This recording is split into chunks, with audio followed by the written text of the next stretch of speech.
Ah, pois bem, minhas amigas e meus amigos, que Deus nos abençoe para que sejam bastante proveitosos os minutos que passarmos juntos aqui. Eu abordarei hoje um tema que é uma grande paixão minha: ozonioterapia. Eu tive contato com o ozônio há uns 8 anos atrás, numa viagem à Itália, quando um colega me mostrou um livro do professor Botti, da Faculdade de Medicina de Siena, já falecido, cujo título era Ozônio, um novo medicamento. O professor era apaixonadíssimo e fez inúmeros estudos comprovando a eficácia ampla do ozônio em várias situações. Eu voltei para o Brasil muito entusiasmado, mas tomei uma ducha de água fria quando soube que o Conselho Federal de Medicina não considera ainda hoje o ozônio como tratamento, apenas como tratamento experimental. Então eu não tive como me dedicar ao ozônio, que eu gostaria muito de ter feito, e é um dos poucos arrependimentos que eu tenho na vida.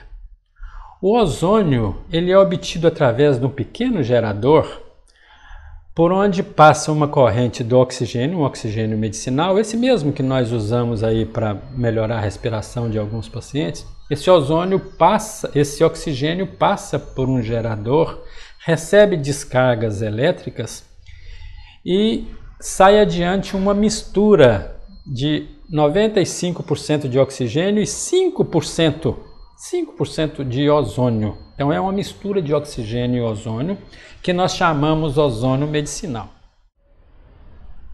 O ozônio é conhecido de todos nós.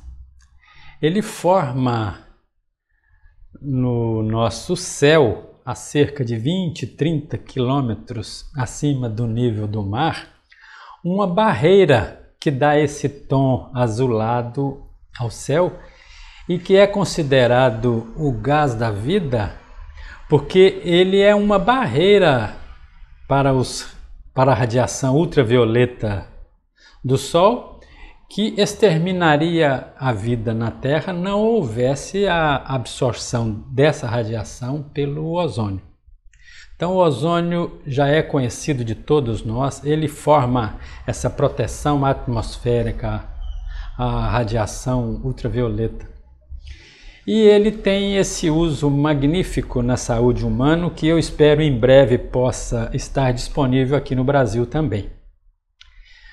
O ozônio, do modo como ele é usado atualmente, ele foi introduzido no início do século passado na Europa. Houve um surto, uma epidemia de cólera em inúmeras cidades e algumas delas passaram a tratar a água potável de fornecimento público com ozônio, porque ele é extremamente eficaz como germicida.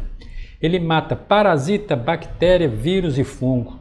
100% de exterminação. Então é espetacular.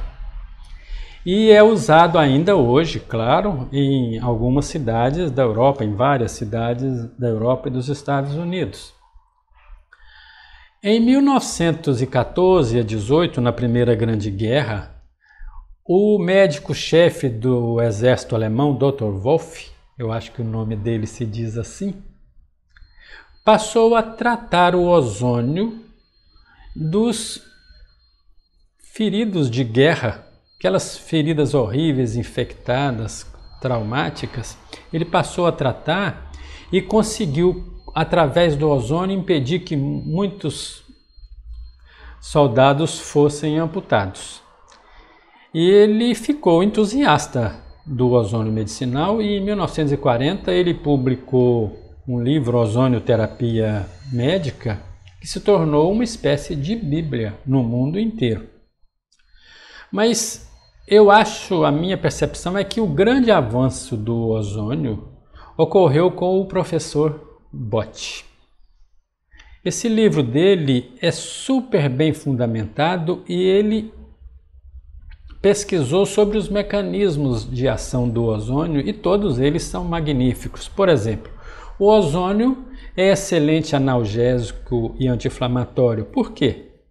Porque pela sua extrema capacidade oxidante, que faz dele também um ótimo germicida, ele oxida o ácido que gera as prostaglandinas.